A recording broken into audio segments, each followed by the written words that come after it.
കാലമാണ് ചിരിക്കുന്ന കണ്ടില്ലേ? നിന്നെ പോലുള്ളവന്മാരുടെ പ്രേമത്തിന് കൂട്ടുന്ന എന്നെ വേണം തല്ലാൻ.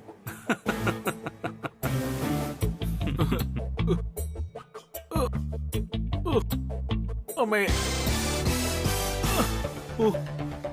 എടാ നീ ഇനി ഇതെവിടെ പോന്നു? ഓടാ. അയ്യോ,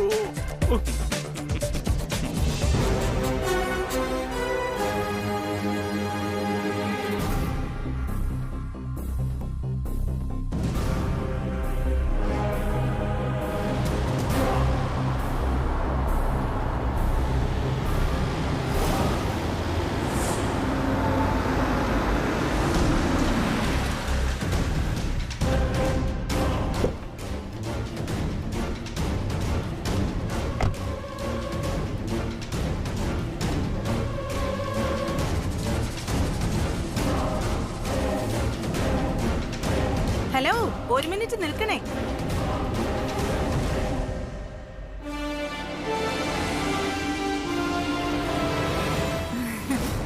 ജോലി കഴിഞ്ഞിട്ടുള്ള മടക്കമായിരിക്കും അല്ലേ? അതെ മാഡം. ആ, അത് മുഖത്തെ ക്ഷീണം കാണുമ്പോ അറിയാം.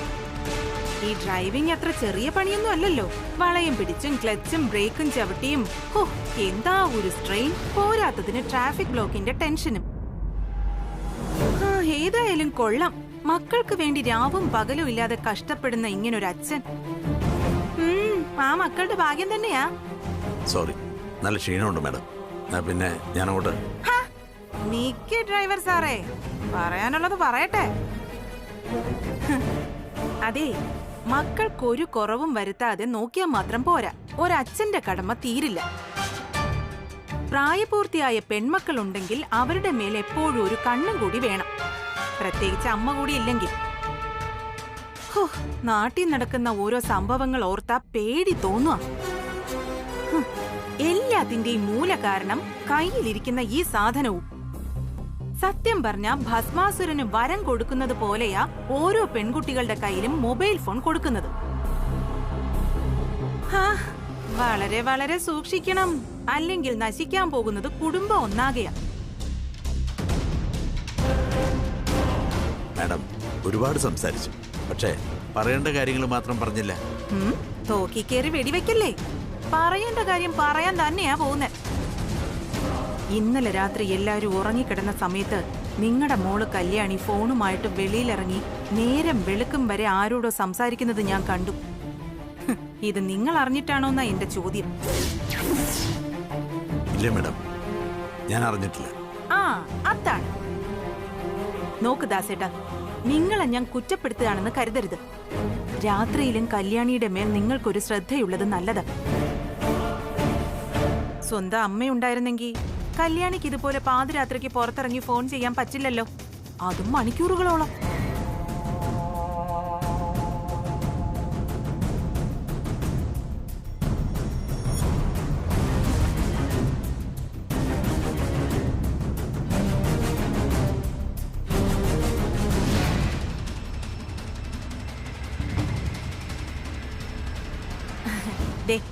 പിന്നെ ഞാൻ കല്യാണിയെ കുറ്റപ്പെടുത്താൻ ബോധപൂർവം ഉണ്ടാക്കുന്ന കഥയാണിതെന്ന് വിചാരിക്കരുത്. അതെ, ഇതെന്റെ കണ്ണുകൊണ്ട് ഞാൻ നേരിട്ട് കണ്ടതാ. എനിക്കുണ്ട് ഈ പ്രായത്തിലൊരു പെൺകുട്ടി, അതുകൊണ്ട് പറഞ്ഞു പോയെന്നേ ഉള്ളൂ. ഇനിയെങ്കിലും ഒന്ന് മനസ്സിലാക്കുക.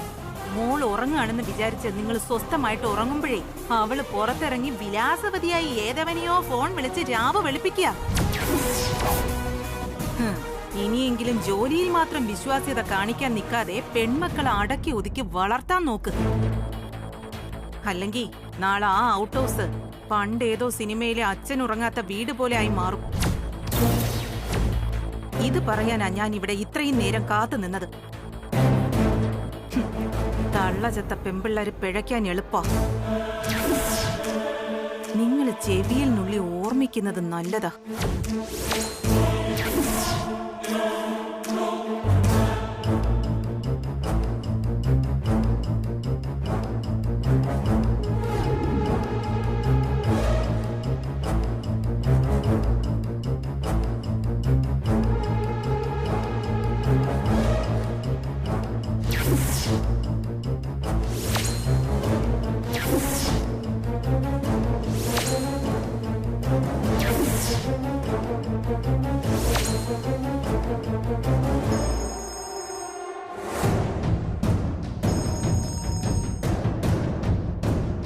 ഹലോ.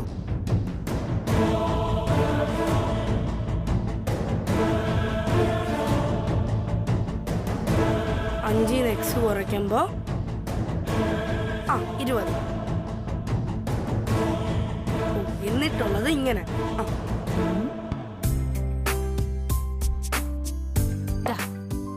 ചുക്കാപ്പിയ ഇത് കുടിക്കുമ്പോ നിന്റെ ഉറക്കമൊക്കെ താനെ അങ്ങ് പോയിക്കോളും. ഇത്രയും നേരം ഉറക്ക വായനയൊന്നും കേട്ടില്ലല്ലോ. നീ ഇവിടെ നിന്ന് നല്ല ഉറക്കമായിരുന്നല്ലേ? പിന്നെ കണക്കല്ലേ ഉറക്ക വെച്ച് പഠിക്കുന്നേ. ചേച്ചി ഒന്ന് പോയേ.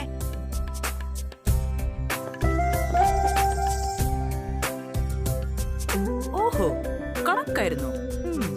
അപ്പൊ നോക്കിയും കണ്ടൊക്കെ ചെയ്യ്. അല്ലെങ്കിലേ ശ്രീദേവി ടീച്ചറിന്റെ കയ്യിൽ നിന്ന് നല്ല കണക്കിന് കിട്ടും ചുരൽ കഷായം. അയ്യോ എന്റെ ചേച്ചി, ചേച്ചി അപ്പൊ ഈ ലോകത്തൊന്നും അല്ലേ? ഇപ്പൊ ടീച്ചർമാർക്ക് ക്ലാസ്സിലൊന്നും ചൂരലൊന്നും കൊണ്ടുപോകാൻ പാടില്ല, ജോലി പോകും. ഇനിയെങ്കിലും മനസ്സിലാക്കിക്കോ. എന്റെ ഈശ്വരാ, എന്താ കഥ. അപ്പഴേ ഈ ചോക്കെങ്കിലും കൊണ്ടുപോവാമോ? ഏതായാലും ഞാൻ ടീച്ചറൊന്നും ആവാത്ത കാര്യമായി. അതിനല്ലെങ്കിലും 10ാം ക്ലാസ് തോറ്റവർക്ക് ആർക്കെങ്കിലും ടീച്ചർ ആകാൻ പറ്റുമോ? നീ പോടാ. 10ാം ക്ലാസ് തോറ്റൽ എന്താ, ഞാൻ ബ്രാൻഡ് അംബാസിഡർ ആയില്ലേ. ടീച്ചറിനെക്കാളിലൊക്കെ വലിയ പദവി അത്. അതിന്റെ കാര്യമൊന്നും പറയണ്ട. നമുക്കറിയാം എങ്ങനെയാ ബ്രാൻഡ് അംബാസിഡർ ആയെന്ന്. അടിച്ചെന്ന് പഠിക്കണ ചക്ക. വന്ന് ഒരു വക പഠിക്കില്ല ചക്കൻ. പഠിച്ചോളാം. നമ്മള് പോയട്ടെ. അവൻ എന്നെ പഠിപ്പിക്കാൻ വന്നിരിക്കുന്നു.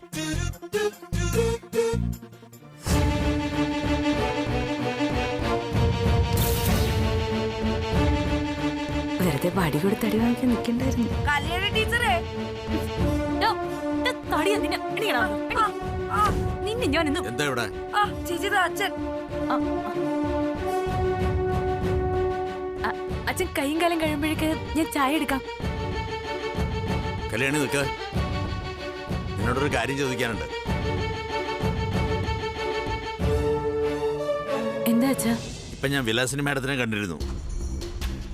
നിനക്കിപ്പോ ഉറക്കൊന്നുമില്ലേ? രാത്രി 2 മണിക്കും 3 മണിക്കും നീ പുറത്തിറങ്ങി നിന്ന് ഫോൺ ചെയ്യില്ല എന്ന് കേട്ടല്ലോ. ആരെയാ നീ ഫോൺ ചെയ്യുന്നേ? ഈശ്വര, അച്ഛൻ അറിഞ്ഞല്ലോ. ഇനി എന്തൊക്കെയാവുമെന്തോ. എന്താണ് ഞാൻ ചോദിച്ചു കേട്ടില്ലേ?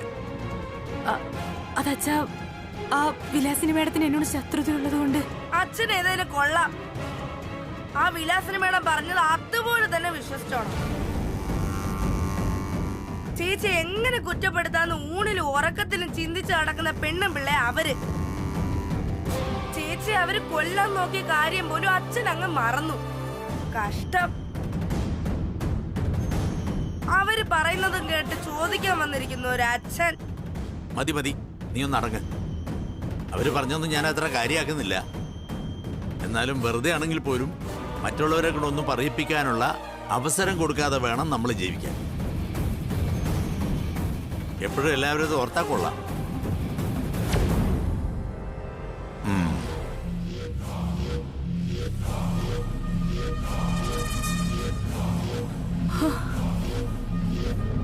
എന്റെ വെളിപ്പെടുത്തമ്മേ, നീ കാത്തു.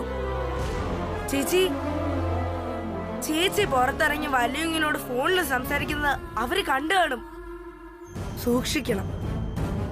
അച്ഛൻ ഇപ്പൊ വിശ്വസിച്ചില്ലെങ്കിലും മനസ്സിൽ അത് വയ്ക്കുമെന്ന് തീർച്ചയാ. അത് നീ പറഞ്ഞത് ശരിയാ. ഒരു കാര്യം ചെയ്യാം. ചിലപ്പോ ഇന്ന് രാത്രിയിലും വലിയ വിളിക്കും. ഞാൻ ഫോൺ ഓഫ് ചെയ്ത് വെച്ചാലോ? അത് ഐഡിയ.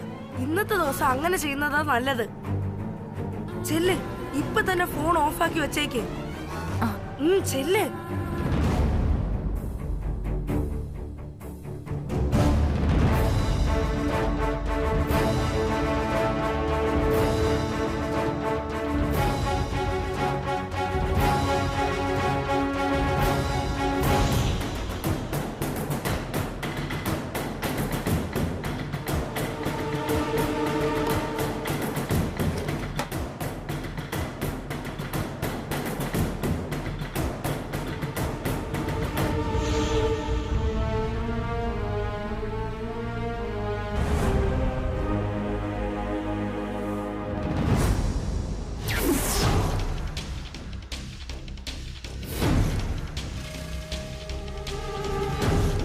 എന്നെ ഈ തൃച്ചംബരവുമായിട്ട് ബന്ധിപ്പിച്ചിരിക്കുന്ന ഒരു സ്ട്രോങ് കെട്ടുണ്ട്, എന്റെ 2 മക്കൾ.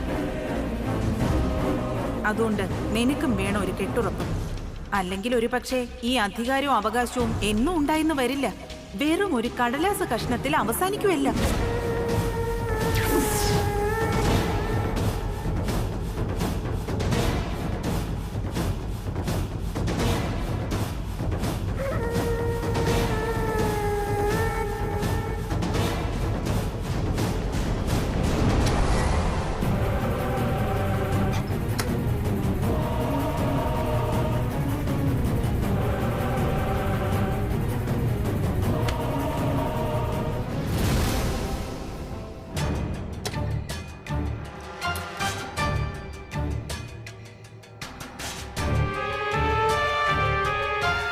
അരവിന്ദ് എങ്ങോട്ടാ യാത്രയൊക്കെ? ബാംഗ്ലൂർ ഒരു ബിസിനസ് ടൂർ ഉണ്ടെന്ന് ഞാൻ നിന്നോട് പറഞ്ഞതാ. നീ മറന്നുപോയെന്ന് തോന്നുന്നു. ഓ,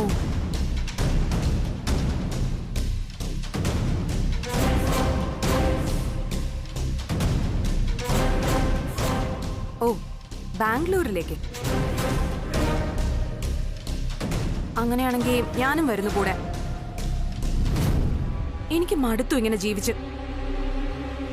നമുക്ക് നമ്മുടേതായ ഒരു ജീവിതം വേണ്ടേ അരവിന്ദ്? അതിന് നമ്മൾ നമ്മുടെ ജീവിതമാണല്ലോ ജീവിക്കുന്നത്.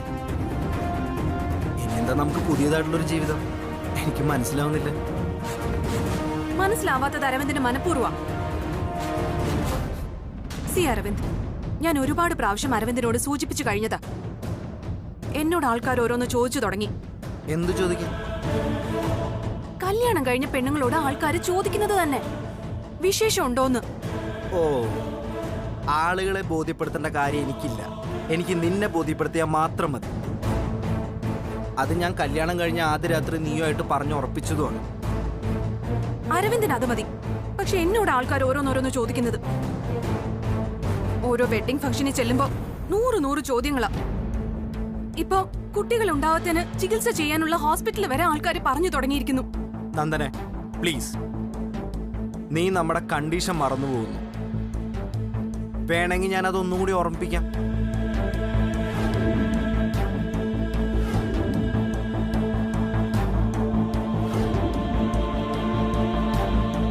ബ്രോയുടെ കല്യാണം കഴിയുന്നവരെ നമുക്ക് പഴയ പോലെ ലവേഴ്സായിട്ട് ലവേഴ്സിന്റെ പരിധിക്കുള്ളിൽ കഴിഞ്ഞാലോ?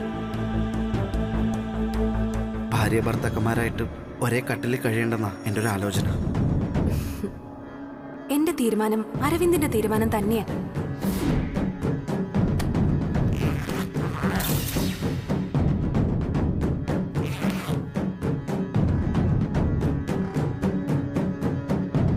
എന്താ ഓർമ്മയില്ലേ? സോറി, അത് നീ നമ്മുടെ കല്യാണത്തിന് മുന്നേ വെച്ച കണ്ടീഷൻ അല്ല എന്ന് ഓർക്കുന്നത് നന്നായിരിക്കും. കല്യാണത്തിന് മുന്നേ അത് അറിഞ്ഞിരുന്നെങ്കിൽ.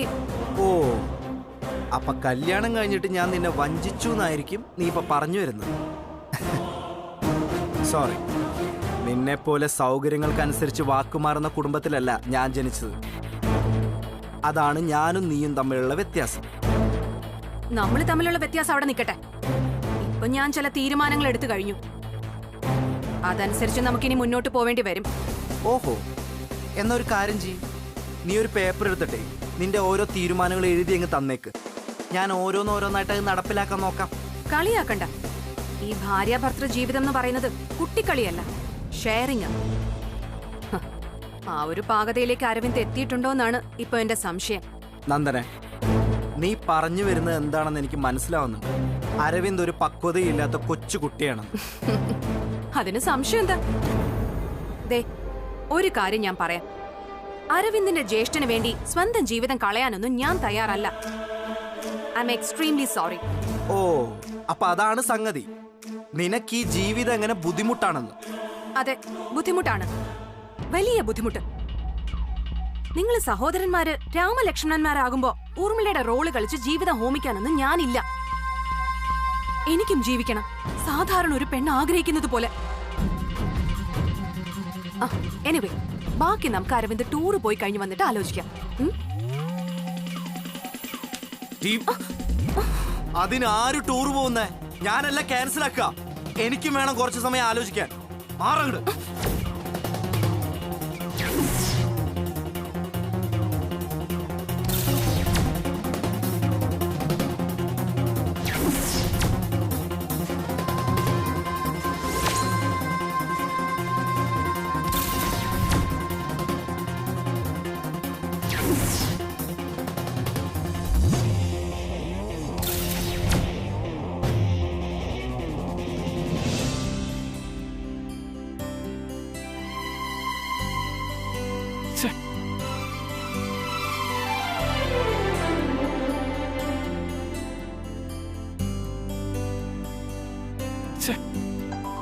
സുബ്രു, എടാ സുബ്രു, അയ്യോ അയ്യോ പാലം ഓടിക്കാൻ വന്നതല്ലേ? അയ്യോ എടാ, അയ്യോ മങ്കിക്കാം സുബ്രു. മങ്കിക്കാം. എടാ സുബ്രു, ശ്ശേ, നീ എന്തിനാ ഉറങ്ങി കിടന്ന് എന്നെ വിളിക്കുന്നേ? എന്തെങ്കിലും പറയാനുണ്ടെങ്കിൽ നാളെ പറയാം. Good night. ആശുപത്രി കിടന്നപ്പോ ഒരു പൊടി ഉറങ്ങിയിട്ടില്ല. എടാ കല്യാണിയുടെ മൊബൈൽ ഓഫാ. ആനന്ദേ, നീ ഒന്ന് ആലോചിക്കണം. ഞാനൊരു സർക്കാർ ജീവനക്കാരന്. അതിന് സർക്കാർ ജീവനക്കാരൻ കൃത്യമായിട്ട് ഉറങ്ങിയിരിക്കണം. കേരള സർവീസ് റൂളിലുള്ളതാ അത്. നീയായിട്ട് അത് തെറ്റിക്കാൻ നിന്നാ ഞാൻ കൂടെ കേസ് കൊടുക്കും, പറഞ്ഞേക്കാം. ഹലോ, സർക്കാർ ജീവനക്കാരാ? സുഹൃത്തെ പ്ലീസ്, ഇങ്ങി മുംബൈയിൽ കിടക്കുന്ന എനിക്ക് കേരളത്തിലുള്ള കല്യാണിയുടെ മൊബൈൽ ഓണാക്കാനുള്ള വിദ്യയൊന്നും അറിയത്തില്ല. അതാ. സുബ്രു, നിന്റെ ഫോണിങ് എടുക്കടാ. അതെന്തിനാ? നീ ഇങ്ങ് എടുക്ക്. നാ.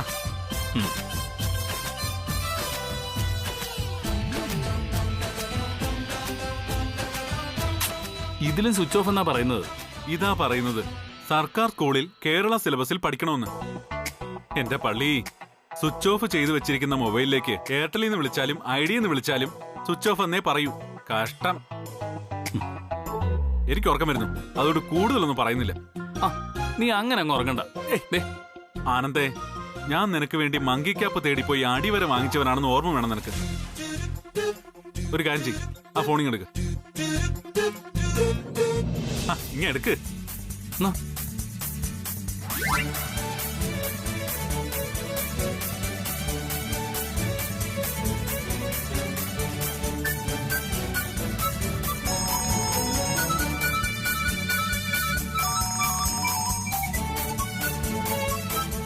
റിങ്ങുണ്ടോ? ചാടണ്ട. ഈ റിങ്ങി കല്യാണിയുടേതല്ല, അവളുടെ അച്ഛന്റെയാ, ദാസേട്ടന്റെ. അയ്യോ എടാ, എന്താ വീഡിയോ കോൾ വേണോ? അങ്ങേരെ ആരും പ്രേമിക്കാത്തോണ്ട് സ്മാർട്ട് ഫോൺ ഒന്നും കൈ കാണത്തില്ല. വിട്ടുകളാ. എടാ നീ ഫോൺ കട്ട് ചെയ്യ്. നീ എന്താ ഈ കാണിക്കുന്നേ? ഞാൻ ഈ ഫോൺ കട്ട് ചെയ്താ നീ ഇന്നത്തെ എന്റെ ഉറക്കം കളയും. ഛെ, അതുകൊണ്ട് ഇന്ന് എന്ത് വില കൊടുത്തും ഞാൻ ആ കല്യാണിയുടെ മൊബൈൽ ഓണാക്കിക്കും. നീ ഒന്ന് വെയിറ്റ് ചെയ്യ് പ്ലീസ്. എടാ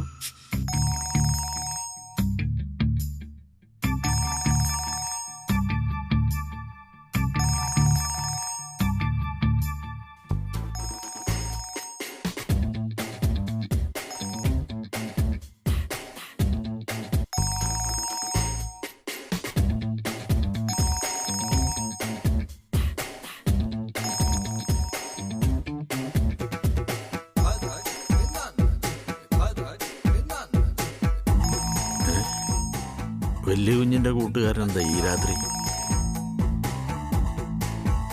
ഹലോ. ആ ദാസേട്ടാ, ഞാനേ മുംബൈയിൽ നിന്ന് സുബ്രഹ്മണ്യൻ, ആനന്ദിന്റെ ഫ്രണ്ട്. മനസ്സിലായി. എന്താ സാറേ ഈ നേരത്ത്? ഒന്നുമില്ല ദാസേട്ടാ, ഇവിടെ കറണ്ട് ഇല്ല. അവിടെ കറണ്ട് ഉണ്ടോന്ന് അറിയാനാ.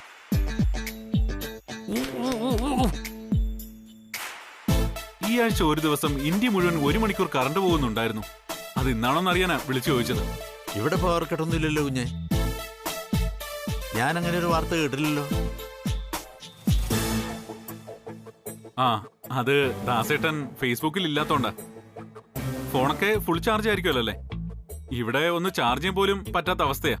ഇവിടെ ഫോണെല്ലാം ചാർജ് ചെയ്താ വെച്ചിരിക്കുന്നത്. കുഴപ്പമൊന്നുമില്ല.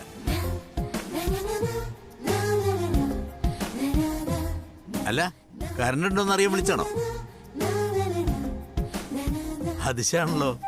സാറെന്താ പിന്നെ സ്വന്തം വീട്ടിലേക്ക് വിളിക്കാതിരുന്നേ? അത് മാത്രമല്ല ദാസേട്ടാ, പിന്നെ ഈ ആനന്ദിനെ ഒരു പുതിനാറ്റി വേണമെന്ന് ഒരേ നിർബന്ധം. എനിക്കാണെങ്കിൽ പുതിനാറ്റി എങ്ങനെ ഉണ്ടാക്കുന്നതെന്ന് അറിയാനും വയ്യ. അതാ വിളിച്ചത്. ദാസേട്ടൻ കല്യാണിയോട് ചോദിച്ചിരുന്നു പറഞ്ഞാൽ മതി, ഞാൻ കട്ട് ചെയ്തിട്ട് വിളിച്ചോളാം.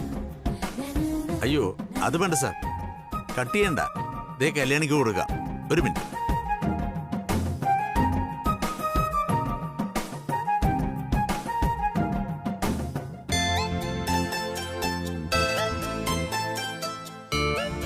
കല്യാണി മോൾ എനിക്ക് ദേ ഫോൺ. എന്താ അച്ഛാ, ആരാ ഈ രാത്രിയില്? ബോംബെന്ന് വലിയ കുഞ്ഞിന്റെ കൂട്ടുകാരനാ വിളിക്കുന്നത്.